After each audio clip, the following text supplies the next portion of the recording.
Assalamualaikum warahmatullahi wabarakatuh. Perkenalkan, nama saya Rizky Fadila Putri dari Prodi Pemanfaatan Sumber Daya Perikanan. NIM saya 1811103010040. Baiklah, di sini saya akan menjawab pertanyaan dari MK Eksplorasi Penangkapan Ikan kelas 02. Adapun pertanyaannya, yang pertama yaitu mengapa tingkat ekspor perikanan di Indonesia itu berada di bawah Thailand, sedangkan produksi perikanan di Indonesia itu nomor 2 setelah Cina.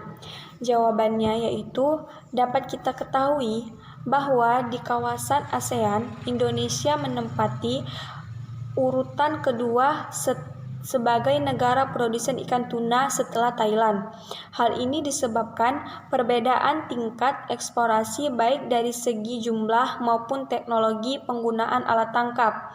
Karena itu, Indonesia memanfaatkan keunggulan komparatif produk perikanannya menjadi keunggulan kompetitif untuk merebut peluang yang ada di pasar global.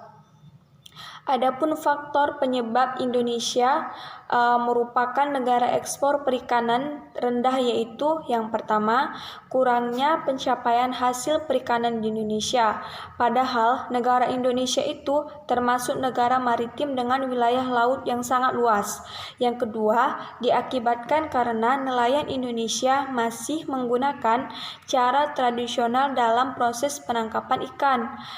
Yang ketiga, ketidakoptimalan pemerintah dalam mengelola dan APBN yang dikeluarkan mengakibatkan kurangnya pencapaian ekspor di Indonesia.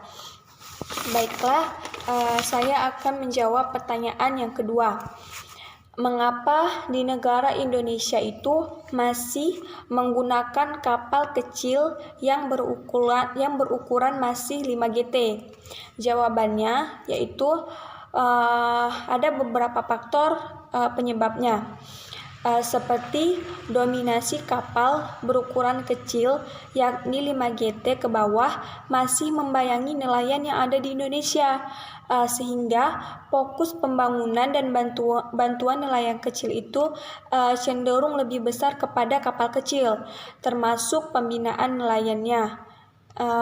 Seperti masih skalanya masih kecil gitu. Akan lebih baik jika pemerintah ke depannya harus mulai intensif dalam pembinaan masyarakat nelayan menuju nelayan berskala menengah, mulai dari pendampingan SDM atau sumber daya manusia, kemudahan dalam permodalan, misal seperti KUR untuk nelayan, hingga produksi kapal skala minimal 30 GT. Baiklah, saya akan menjawab pertanyaan yang ketiga. Bagaimana jalan tengah atau strategi atau usaha yang dilakukan agar harga ikan tetap stabil dan nelayan tidak mengalami kerugian? Jawabannya yaitu strategi yang harus dilakukan. Yang pertama, teknologi alat tangkap yang digunakan haruslah modern. Jadi di Indonesia itu kan kita masih menggunakan teknologi yang sangat minim. Kalah dengan negara luar, kita masih menggunakan teknologi-teknologi yang sangat-sangat modern. Jadi strategi ini bisa dilakukan agar harga ikan kita itu tetap stabil gitu. Yang kedua, adanya lembaga keuangan formal. Yang ketiga, tersedianya modal. Yang keempat, dikuasainya informasi pasar.